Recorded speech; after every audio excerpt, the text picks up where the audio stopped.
என் பேர் மஞ்சு. இன்னைக்கு இந்த வீடியோவில் மதியம் நான் என்ன சமையல் பண்ணேன் அப்படிங்கிறத பற்றியும், ஈவினிங் சின்னதாக ஒரு ஸ்டிச்சிங் வேலையும் இருந்தது அதை பற்றியும், என்னோட ஹேர் ஸ்டைல் பற்றியும் நிறைய பேர் கேட்டிருந்தாங்க. அதுதான் இன்னைக்கு வீடியோவை நான் அப்லோட் பண்ணியிருக்கேன். நிறைய பேர் நீங்கள் மதியம் லஞ்ச் ப்ரிப்பேர் பண்ணுறத டைமிங்கோட போடுங்க அப்படின்னு கேட்டிருந்தீங்க. நிஜமாக சொல்கிறேங்க, என்னால் இன்னைக்கு டைமிங்கோட போடவே முடியல. காலையில் நான் எந்திரிச்சதே ரொம்ப லேட்டாக எந்திரிச்சிட்டேன். அதனால உடம்புல கொஞ்சம் சுறுசுறுப்பே இல்லாமல் போயிடுச்சு. சமையலும் ரொம்ப லேட்டாக ஸ்டார்ட் பண்ணேன். சமையலுக்கு தேவையானது முன்னாடியே ப்ரிப்பேர் பண்ணி வைக்காததுனால முடிக்கவே ரொம்ப லேட் ஆயிடுச்சு. இன்னைக்கு சமையலுக்கு நான் கீரை தான் வாங்கிட்டு வந்திருக்கேன். பருப்பு போடாமல் இது வெறும் கீரையாக தான் கடைய போகிறேன். இதை ஃபுல்லாக ஆஞ்சி எடுத்து அதுக்கப்புறமா தான் நான் சமையலே ஸ்டார்ட் பண்ணணும். கொஞ்சம் ஃப்ரெஷ்ஷாக ஆகணுங்கிறதுக்காக டீயும் போட்டு எடுத்துக்கிட்டு வந்துட்டேன். வீட்டில் என்னதான் செரமிக் கப் இருந்தாலும் இந்த ஸ்டெயின்லெஸ் ஸ்டீல் கிளாஸில் டீ குடிக்கிற சுகமே தனிதாங்க. எனக்கு என்னமோ அதில் டீ குடித்தா சீக்கிரமாக ஆறி போகிற மாதிரி ஒரு ஃபீல் இருக்குது. ஆனால் இந்த மாதிரி கிளாஸில் ரொம்ப நேரத்துக்கு சூடு இருக்கிற மாதிரி எனக்கு என்னமோ தோணுது. நீங்கள் எந்த மாதிரி ஃபீல் பண்ணுறீங்கன்னு எனக்கு கமெண்ட்டில் சொல்லுங்கள். கீரையை மட்டும் எடுத்துக்கிட்டு தண்டெல்லாம் நான் எடுத்து தனியாக வைக்கிறேன். ஏன்னா சிறுகீரை ரொம்ப பெரிய கட்டாக இருந்தது. இதில் பாதி கீரையை எடுத்து வச்சுட்டு இன்னொரு நாளைக்கு இந்த தண்டோடு சேர்த்து பொரியலும் பண்ண போகிறேன். கீரை செய்கிறதா இருந்தால் முன்னாடியே ஆஞ்சி வச்சு செஞ்சோம்னா சீக்கிரமாக சமையல் ஆகிடும். லாஸ்ட் வீக் வாங்கிட்டு வந்த காய்கறி எல்லாமே தீர்ந்து போச்சு. இப்போ பக்கத்தில் இருக்கிற காய்கறி கடையில் தாங்க நான் கீரையே வாங்கிட்டு வந்திருக்கேன். பெங்களூரில் எப்போவுமே கீரையோட விலை ஜாஸ்தியாக தாங்க இருக்கும். ஒரு கட்டு 30 ருபீஸ் இல்லைனா 40 ருபீஸ்க்கு இருக்கும். இன்னைக்கு எப்படியோ 20 ருபீஸ் இருந்தது. அதனால பாலக் ஒரு கட்டும் சிறுகீரை ஒரு கட்டும் வாங்கிட்டு வந்திருக்கேன். கீரை எப்போவுமே ஒரே வகையாக செய்கிறத விட 2 வகை கீரையை நம்ம மிக்ஸ் பண்ணி செய்யும் போது அதோட டேஸ்ட் ரொம்பவே நல்லாயிருக்கும். பாலக்கீரை மேலே இருக்கிற வேரை மட்டும் கிள்ளி எடுத்துட்டு மற்றதெல்லாம் நான் அப்படியே போட்டுக்கிறேன். இதை நான் கட் பண்ணி தான் போட போகிறேன். இந்த தண்டோடு போட்டோன்னு வச்சுக்கோங்க, நல்ல ஃபைபர், உடம்புக்கு ரொம்பவே நல்லது. ஆல்மோஸ்ட் எல்லாத்தையுமே நான் கிள்ளி எடுத்துட்டேன். இதில் கொஞ்சம் சிறுகீரையும் கொஞ்சம் தண்டும் எடுத்து வச்சுருக்கேன். இதை இன்னும் ஒரு நாளைக்கு நான் பொரியல் பண்ண போகிறேன்.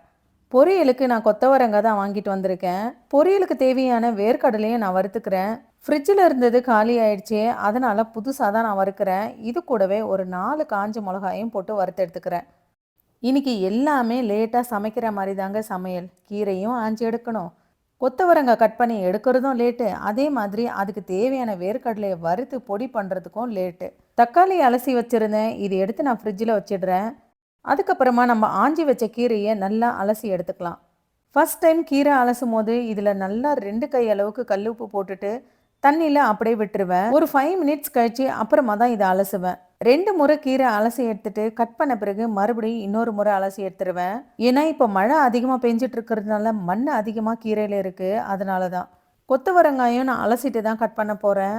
கொத்தவரங்காய், கோவக்காய் இந்த மாதிரி காய்கறி எல்லாம் நம்ம முன்னாடியே கட் பண்ணி வச்சுக்கணும். அப்போவே கட் பண்ணி சமைக்கணும்னா சமையல் செய்யவே ரொம்ப கடுப்பாயிடுதுங்க. எவ்வளோ பேருக்கு இப்படிப்பட்ட வீடியோ போர் அடிக்குதுன்னு தெரியல. நம்ம சப்ஸ்கிரைபர்ல ஒரு சிலர் இந்த மாதிரி வீடியோ வேணும்னு கேட்குறாங்க. அவங்களையும் நான் ஏமாத்த விரும்பல. அவங்களுக்காக ஒரு சில வீடியோ இந்த மாதிரியும் போடணும்னு நினைக்கிறேன். யூஎஸ்லேருந்து ஒரு சிஸ்டர் கேட்டிருந்தாங்க, ரொட்டீனா இந்த மாதிரி வேலை செய்கிறீங்களே உங்களுக்கு போர் அடிக்கலையா அப்படின்னு. காலையில் பிரேக்ஃபாஸ்ட் முடிச்சா 1 மணி நேரம் ரெஸ்ட்டு, அதுக்கப்புறம் ஒரு 1.5 மணி நேரம் ரொட்டீன் வேலை இருக்கும். அதையும் முடிச்சிட்டேன்னா ஒரு மணி நேரம் ரெஸ்ட் எடுப்பேன். அதுக்கப்புறமா சமையல் வேலை. சமையல் ஒரு 45 மினிட்ஸ்ல ஆயிடும். அதுக்கப்புறம் 2:00 இருந்து ஈவினிங் 5:00 வரைக்கும் நான் எந்த வேலையுமே செய்ய மாட்டேன். ஃபுல் ரெஸ்ட் தான். கொத்தவரங்காய் கட் பண்ணி முடிச்சாச்சு. இப்போ பொரியலுக்கும் குழம்புக்கும் தேவையான வெங்காயத்தை நான் கட் பண்ணி எடுத்துக்கிறேன். குக்கர்ல முதல்ல கொத்தவரங்காயை வேக வச்சு எடுத்துக்கிட்டு அதுக்கப்புறமா கீரையை வேக வைக்க போறேன். கடைசியா அதே குக்கர்ல நான் சாதமும் வச்சுக்க போறேன். ஃபர்ஸ்ட் குக்கர்ல இந்த கொத்தவரங்காயை போட்டு ஒரே ஒரு விசில் வச்சுக்கலாம். ரொம்ப சாஃப்ட் ஆயிடுச்சுன்னா கொத்தவரங்காய் சாப்பிட நல்லா இருக்காது. ரொம்ப எலசா இருந்துச்சுன்னா ஒரு விசில் விட்டுட்டு அப்பவே நான் வெயிட் எடுத்து விட்டுருவேன். கீரைக்கு வெங்காயம் பெருசு பெருசா கட் பண்ணி எடுத்துக்கிறேன். எங்க ஊர் பக்கம் வெறும் கீரை கடைஞ்சா எப்படி செய்வாங்களோ அதே மெத்தடு தான் நான் ஃபாலோ பண்றது. கீரைக்கு தேவையான பூண்டு, பச்சை மிளகா கூடவே ஒரே ஒரு காஞ்ச மிளகாவும் நான் எடுத்து வச்சுக்கிறேன். இது கூடவே ஒரு 1.5 தக்காளியும் நான் கட் பண்ணி வச்சுக்கிறேன். கீரையில உப்பு போட்டு 5 மினிட்ஸ் ஆயிடுச்சு. அது அப்படியே தண்ணியில இருக்கு. அதையும் நான் அலசி எடுத்துக்கிறேன். எனக்கு 19 வயசுல மேரேஜ் ஆச்சுங்க. மேரேஜ் ஆன கையோட பெங்களூர் வந்தாச்சு. வாடகை வீடு தான். பக்கத்துல மலையாளி, தெலுங்கு, கன்னடா இவங்க தான் இருந்தாங்க. தமிழ்காரங்க யாருமே இல்லை. வீட்டு வேலை எப்படி செய்யணும்னே தெரியாது. பக்கத்துல இருந்த மலையாளிஸ் எல்லாம் எப்படி வீட்டு வேலை செய்யறாங்கன்னு ஒவ்வொன்றா பார்த்து கவனிச்சேன். ஒவ்வொன்னா அவங்க செய்யறத பார்த்து தான் நான் எல்லாத்தையுமே நான் கத்துக்கிட்டேன். சமையலும் மேரேஜுக்கு அப்புறம் தான் நெறைய நான் கத்துக்கிட்டேன். எனக்கு 2வது குழந்தை டெலிவரி ஆயிருந்தப்போ வீட்டு வேலைக்கு வச்சிருந்தேன். ஒரு 4, 5 வருஷம் அவங்க வேலை செஞ்சாங்க. அதுக்கப்புறம் வேலைய விட்டுட்டாங்க. இப்போ ஒரு 2 வருஷத்துக்கு முன்னாடி வண்டியிலேருந்து கீழ விழுந்து கை ஃப்ராக்சர் ஆயிருந்தது. அப்போ ஒரு 1 வருஷம் நான் வீட்டு வேலைக்கு வச்சிருந்தேன். வாரத்துல 5 நாள் இப்படி தனியா வேலை செய்ற மாரி இருக்கும். வீக்கெண்டுல எல்லாருமா வேலை சேர்ந்து செய்வோம். அதனால இதுவரைக்கும் எனக்கு எந்த கஷ்டமும் தெரியல. இப்ப இந்த 1 வருஷமா வீட்டு வேலையும் செஞ்சுக்கிட்டு, அதே மாதிரி யூடியூப்காக வீடியோ எடுக்கிறதும், எடிட் பண்றதும் 2 வேலையும் சேர்த்து பார்க்கறது கொஞ்சம் கஷ்டமா தாங்க இருக்கு. பசங்க பெரியவங்களா இருக்கிறதுனால, அவங்களுக்குன்னு செய்ற வேலை எந்த வேலையுமே எனக்கு கிடையாது. அவங்கவங்க வேலைய அவங்கவங்க பார்த்துக்க போறாங்க. எனக்கு வீட்டு வேலை செஞ்சுட்டு சமையல் பண்ற வேலை மட்டும் தாங்க.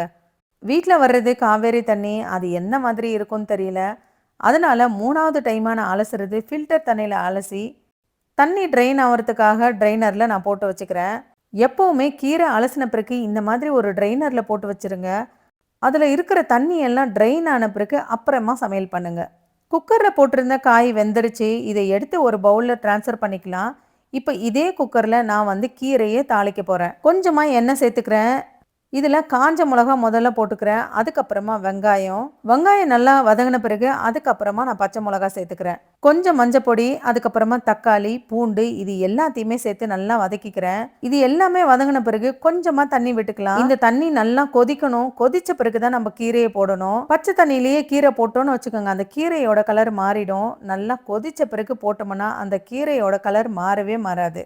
இப்போ பொரியலுக்கு தேவையான வேர்க்கடலை மட்டும் வச்சுட்டு மற்றதை எடுத்து நான் ஃப்ரிட்ஜில் வச்சிடுறேன்.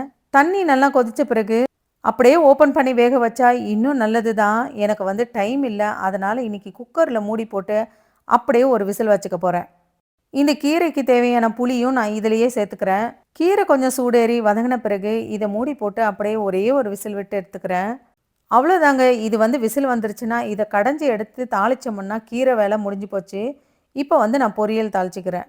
கடாயில் கொஞ்சமாக எண்ணெய், கடுகு கடுகு நல்லா பொரிஞ்ச பிறகு வெங்காயம், கறிவேப்பிலை இது எல்லாத்தையுமே சேர்த்து நல்லா வதக்கி எடுத்துக்கலாம். வெங்காயம் கூடவே கொஞ்சம் மஞ்சள் பொடியும் சேர்த்து நல்லா வதக்கி எடுத்துக்கலாம். இது நல்லா வதங்கின பிறகு நான் ஸ்டவ் ஆஃப் பண்ணி விட்டுக்கிறேன். வறுத்த வேர்க்கடலைக்கு தோல் எடுத்து வச்சிருக்கேன். இது கூடவே நம்ம வறுத்த காஞ்ச மிளகாயும் சேர்த்து முதல்ல பவுடர் பண்ணிக்கலாம். அதுக்கப்புறமா ஒரு 6, 7 பல்லு பூண்டு தோலோட இதுல சேர்த்துக்கலாம். பல்ஸ் மோட்ல ஒரு 2 சுத்து சுத்தினா போதும். ஸ்டவ் ஆஃப் பண்ணி வச்சு கொஞ்ச நேரம் ஆயிடுச்சு. இந்த டைம்ல நான் காய் சேர்த்துக்கிறேன். இதுல இருக்கிற தண்ணியே இதுக்கு போதும். எக்ஸ்ட்ரா நான் தண்ணி எதுவுமே நான் ஆட் பண்ணல. கொத்தவரங்காயம் ஒரு சிலர் வேக வச்சு அதுல இருந்து தண்ணி வடிச்சு எடுத்துருவாங்க, பித்தம்னு சொல்லிட்டு. வேக வச்சு தண்ணி எடுத்துட்டா அதுல என்னங்க சத்து இருக்க போகுது? வெறும் சக்கை மட்டும்தான் நம்ம சாப்பிடுற மாதிரி இருக்கும். கீரை கடையறதுக்காக கல்சட்டி எடுத்திருக்கேன். கீரையில இருந்த தண்ணி எடுத்துட்டு கல்சட்டியில கொஞ்சமா உப்பு போட்டு இதை நம்ம கடைஞ்சி எடுத்துக்கலாம். பருப்பு போட்டு கீரை சாம்பார் செய்யறதா இருந்தாக்கா நான் அப்படியே குக்கர்ல கடைஞ்சிருவேன். ஆனா வெறும் கீரை அப்படி இல்லை, குக்கர்ல மசியாது. இந்த மாதிரி கல்சட்டியில கடையும் போது தான் அது நல்லா மசியும். சில பேரு மிக்சியில அடிச்சு எடுத்துருவாங்க. அப்படி பண்ணா அது டேஸ்டே போயிடும். இப்போ குக்கர் உள்ள மட்டும் வாஷ் பண்ணி நான் ஊற வச்ச அரிசி இதுல சேர்த்துக்கிறேன். எப்பவுமே சமையல் பண்ணும்போது மினிமலா தான் பாத்திரம் யூஸ் பண்ணுவேன். இன்னைக்கு பாத்திரமே எனக்கு சிங்க்ல அதிகமா சேர்ந்து போச்சு. குக்கர் ரெடி பண்ணிட்டு வர்றதுக்குள்ள காயில இருந்த தண்ணியும் கொஞ்சம் வத்திருச்சு.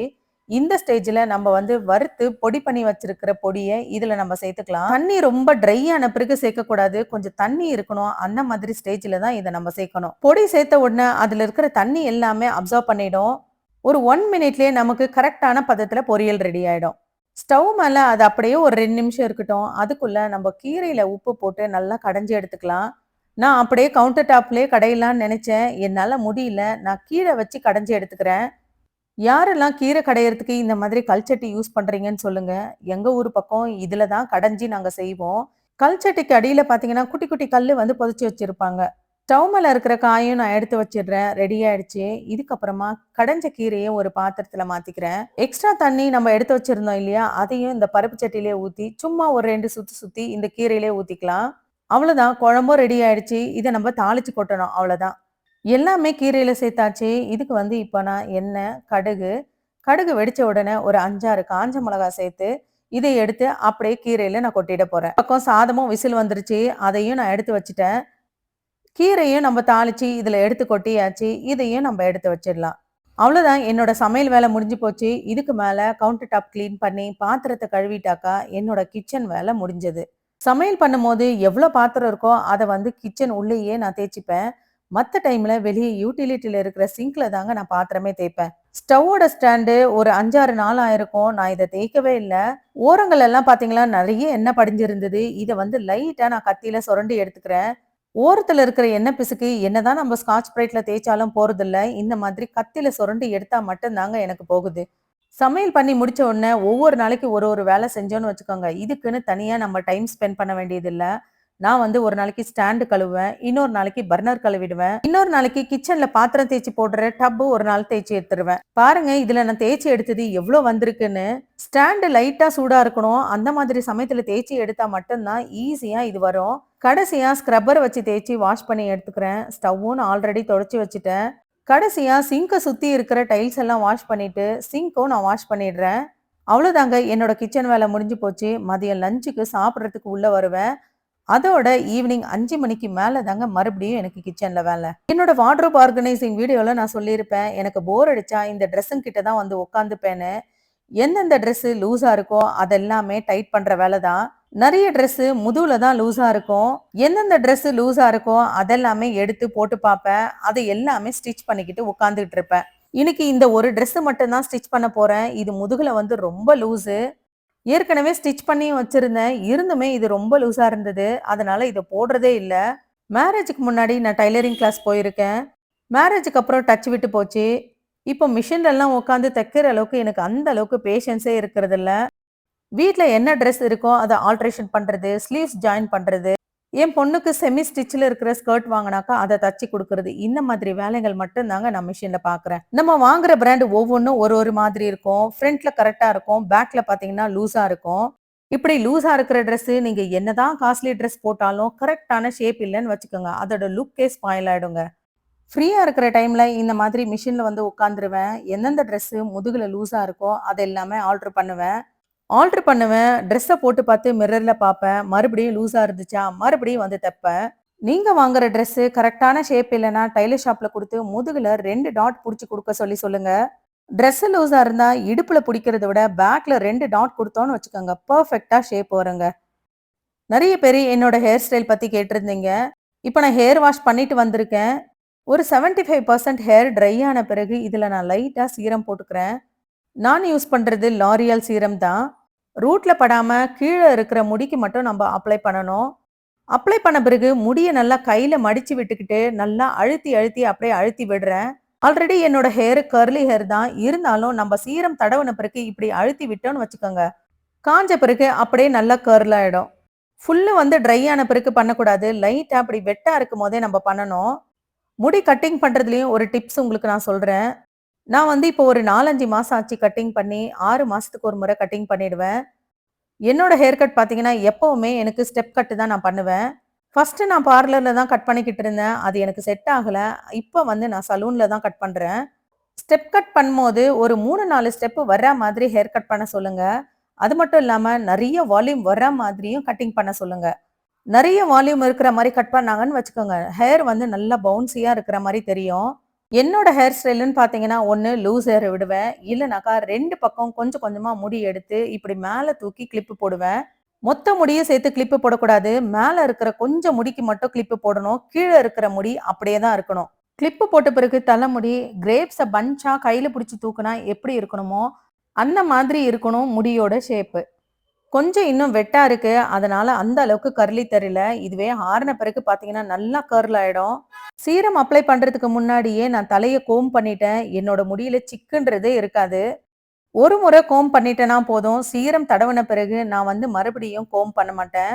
அப்படி பண்ணோம்னு வச்சுக்கோங்க, தலைமுடி வந்து தலையோட ஒட்டி அப்படியே படிஞ்சு போயிடும். ஃப்ரண்ட்ல இருக்கிற முடிய இப்படி விரல்களால கையிலேயே தள்ளி விடுவேன். அப்படி தள்ளி விட்டோம்னு வச்சுக்கோங்க, அது வந்து பார்க்கறதுக்கு ரொம்ப நல்லா இருக்கும். முடி தலையோட ஒட்டாம லைட்டா அப்படி மெஸ்ஸியா இருந்துச்சுன்னு வச்சுக்கோங்க, ட்ரெஸ்ஸுக்கு ரொம்பவே பார்க்கறதுக்கு சூப்பரா இருக்குங்க. என்னோட ஹேர் ஸ்டைல் கிட்டத்தட்ட 15 வருஷமா பார்த்தீங்கன்னா இப்படிதாங்க. இந்த வீடியோ எப்படி இருந்துச்சு? இது எந்த விதத்துல உங்களுக்கு யூஸ்ஃபுல்லா இருந்துச்சு? அப்படிங்கிறத கமெண்ட்ல சொல்லுங்க. வீடியோவோட எண்டுக்கு வந்துட்டோம். Thank you my dear all subscribers and viewers.